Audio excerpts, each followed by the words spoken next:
Have you ever actually stopped to wonder what makes us fall in love? Like, is it destiny, some mathematical algorithm, or literally just a random roll of the biological dice? I mean, we hear so much dating advice out there, but you gotta ask, how much of it is actually backed by real science?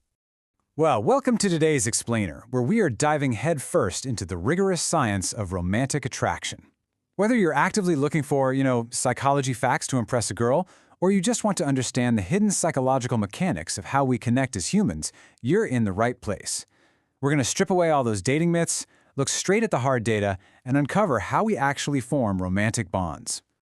So here's the game plan. We'll start with the matching hypothesis, move into the misattribution of arousal, the power of familiarity, the reciprocity of liking, and finally, wrap it up with the online dating illusion. Number 1. The matching hypothesis. Okay, let's dive into this with a classic. Back in 1966, psychologist Elaine Walster ran this now famous computer dance study. And what the research revealed is something called the matching hypothesis. Look, ideally, we'd probably all want the most attractive partner on Earth, right? But in reality, we actually calibrate our romantic aspirations to our own perceived value in the dating market. Basically, we tend to go for partners who have a similar level of physical attractiveness and overall social desirability to us. And why is that? Because your brain is constantly running this subconscious risk assessment program. We're trying to maximize our chances of relationship success while minimizing that agonizing, terrible risk of rejection. But the data gets even more nuanced depending on exactly how you meet. Research from a massive 2024 dyadic meta-analysis shows this really stark contrast between couples who meet as strangers versus those who start out as friends. For stranger-first matches, physical attractiveness similarity is highly pronounced. The matching constraint is super strict. However, if you're friends first, that physical matching effect becomes way weaker. Prolonged acquaintance lets other things, like personality, shared values, emotional compatibility, heavily influence your choice, which allows for much bigger disparities in physical appearance. We also do this thing psychologists call complex matching. Essentially, people trade traits. A classic example would be pairing, say, financial stability or high social prestige with physical appeal. It balances out that overall social desirability equation. And this is heavily influenced by the halo effect, which is basically the what is beautiful is good stereotype. A 1991 meta-analysis confirmed that we subconsciously project favorable personality traits, especially high social competence, onto attractive people. But get this, it's pretty interesting. They found this bias drops to near zero when judging a person's integrity or their actual concern for others. So looks only buy you so much of a halo. Number 2. Misattribution of arousal. Okay, if you want a brilliant psychology fact to impress a girl on a date, you absolutely need to hear this one. In 1981, psychologists White, Fishbein, and Rutzin ran this incredible study where they manipulated the physiological arousal of the participants. Some had to exercise to get their heart rates up, others watched a really positive, hilarious comedy tape, and a third group watched a genuinely disturbing, highly negative mutilation tape.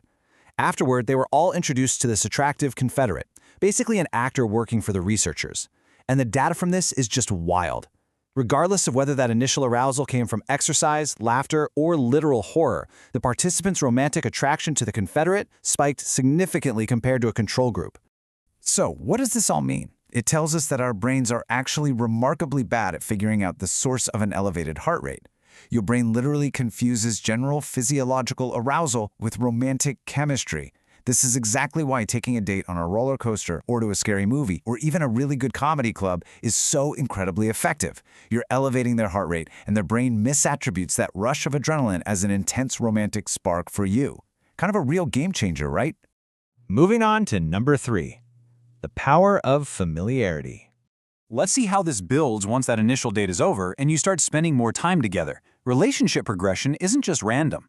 Building on Levinier and Snook's model, researchers track 3 really distinct stages of relatedness. First, you've got awareness. You just know the person exists. Second is surface contact. Think brief interactions and casual small talk. And finally, mutuality, which is where you reach a stage of shared interdependence and deep knowledge of each other. And generally speaking, as familiarity increases through these stages, interpersonal attraction does too. The more we know someone in a safe context, the more we tend to like them. But hold on, because there is a massive catch here. Mere exposure only works up to a certain point, which researchers call the experiential saturation threshold. Conceptually, it's just like eating ice cream. Those first few bites, absolutely amazing. But if you sit down and eat an entire gallon in one sitting, you're going to feel disgusted. The exact same thing happens in early dating. If you have a marathon 10-hour first date, you risk blowing right past that saturation threshold. And at that point, additional familiarity stops increasing attraction and actually starts breeding boredom or even aversion. So pacing your early interactions is quite literally a scientifically proven strategy. Number 4. The reciprocity of liking. Now, what's really fascinating about the psychological research on this topic is this specific finding. Reciprocal liking plays a more prominent role in falling in love memories than any single other variable. Think about that for a second. More than looks, more than shared interests, more than money. Finding out that someone you desire actually desires you back is the single most powerful trigger for infatuation. We do have to make a quick distinction between two types of reciprocity, though. See, generalized reciprocity is that person who just kind of likes everyone on average. They're just a friendly, outgoing person. And while that's nice, it doesn't really spark romance. What does spark romance is dyadic reciprocity. This is when someone uniquely and selectively likes you, above and beyond their normal tendency to like everyone else. Knowing that you've been uniquely chosen is exactly what signals to the brain that, hey, this is a viable, exclusive emotional bond. And honestly, this is exactly why the early stages of dating can be so incredibly maddening. To achieve that amazing emotional euphoria of infatuation, we absolutely require exclusive reciprocation. When someone sends mixed signals, like they're texting you enthusiastically one day and completely ignoring you the next, it short-circuits this whole biological process. Your brain gets stuck in this awful loop of obsessive rumination and anxiety, just constantly sifting for any evidence of reciprocation. So yeah, mutual, unambiguous liking, that's the true foundation of a stable romantic connection. So what on earth happens when we throw modern technology into this mix? Let's look at number 5, the online dating illusion. Back in 2012, a major critical analysis published in Psychological Science in the Public Interest by Eli Finkel and his colleagues asked a really vital question. Does online dating actually promote better romantic outcomes than conventional, offline dating? They dug into vast amounts of data surrounding dating apps and websites, and I gotta tell you, their conclusions might completely change how you approach your dating life. The researchers broke dating platforms down into 3 core offerings. First is access, exposing you to a massive pool of singles you'd probably never otherwise cross paths with. Second is communication, allowing for that computer-mediated chat before you ever meet face-to-face. And third is matching, using mathematical algorithms to supposedly predict who you'll be compatible with. So let's see where this digital model succeeds and where it spectacularly fails. When we really examine these platforms, digital pitfalls start popping up everywhere, and this brilliantly illustrates the problem. While having unprecedented access sounds great on paper, it actually forces us into an evaluative, assessment-oriented mindset. It reduces three-dimensional human beings into two-dimensional visual displays. We end up objectifying potential partners and making lazy, ill-advised decisions based purely on a single photo. Furthermore, while a little bit of online communication is fine for a quick safety check, prolonged chatting before meeting, disastrous. We overinterpret digital cues, which leads to massive expectancy violations when we finally meet up and the real-life person just doesn't match the grand fantasy we built up in our heads. But here is the absolute hardest truth delivered by this research. There is no compelling evidence that mathematical matching algorithms actually work. None. Zero.